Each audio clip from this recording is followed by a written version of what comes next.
Mama Bear's Reading Den. Welcome. Welcome back to Mama Bear's Reading Den. I'm Mama Bear and I'm very happy to have you here with me today.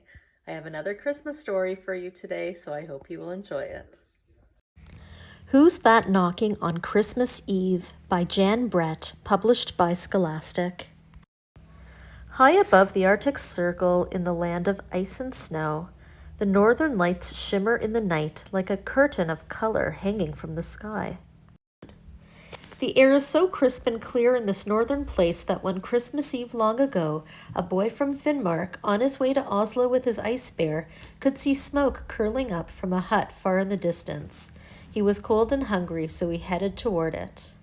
Far off in another direction, someone else smelled the smoke, and even though he couldn't see it, he raced off to tell the others. As the boy from Finnmark made his way toward the hut, Kiri was inside feeding the fire that made the smoke that roasted and baked the fine food.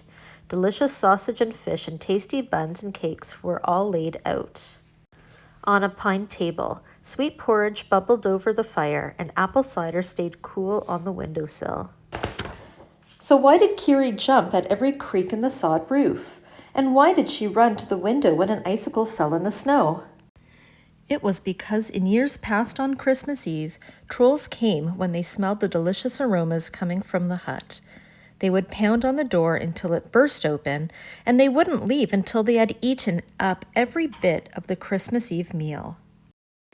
No troll invasion this year, Kiri's father had said. I'm going up the mountain to watch and chase them away. And off he had gone to stop the trouble before it began. So this year, Kiri was alone in the hut when she heard a soft sound at the door. Knockety-knock, knockety-knock. Someone was out there, but surely it was too polite a knock for it to be a troll. Kiri went to the door and peeked out. There was the boy from Finnmark with his ice bear. Please let me inside to warm up, he said. I am on my way south to show off my bear for the townsfolk of Oslo.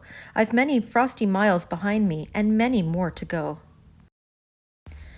Come in, Kiri said, but I have to warn you that in years past, our house has been invaded by a pack of hungry trolls. Trolls would be a welcome adventure, the boy said. So he came in, and the ice bear crawled under the warm stove and fell asleep. Kiri and the boy had just settled down in front of the fire when they heard, not so softly this time, knockety-knock, knockety-knock. There's no one home, the boy called out. He was certain it was trolls, so he pushed the big chest in front of the door. When all was quiet, Kiri and the boy sat down in front of the fire again. Kiri got thinking, I wonder if the porridge is creamy enough. And she ladled a bit of it into bowls for each of them. They had just raised their bowls when they heard a loud knockety-knock, knockety-knock.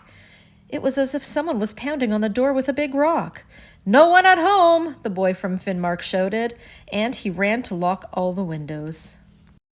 It was quiet again, but the delicious smells wafted around the hut. Kiri got to thinking, is the sausage salty enough? She took a piece for herself and gave one to the boy. They had just raised their forks when they heard a thunderous knockety-knock, knockety-knock.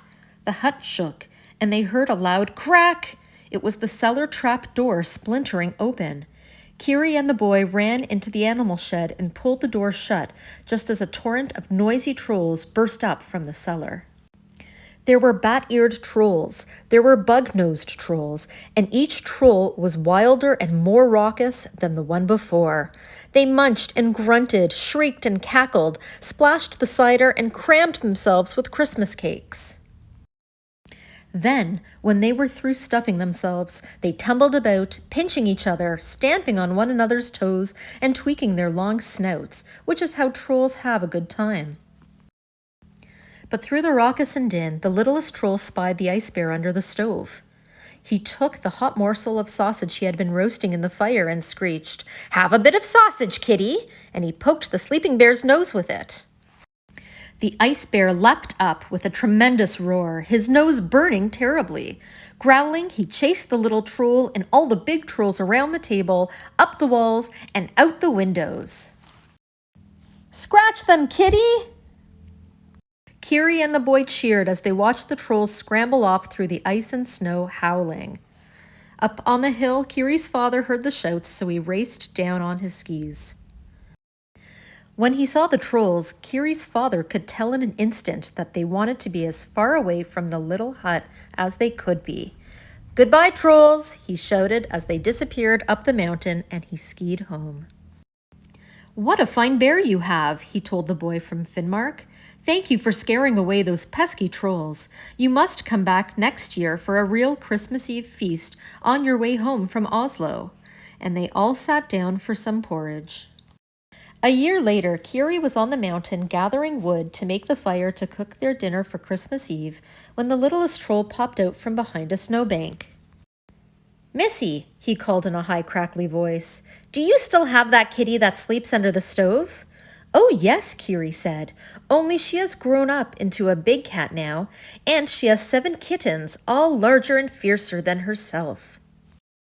"Ach!" he screeched. "Then we won't be visiting your hut on Christmas Eve." And he disappeared into a huge snowdrift.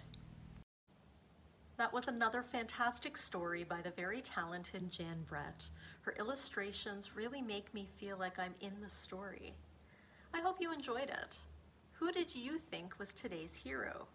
Was it the boy from Finnmark, the ice bear, the father, or was it the little girl Kiri? I think I agree with you. I hope you'll be here tomorrow to see another Christmas story read to you.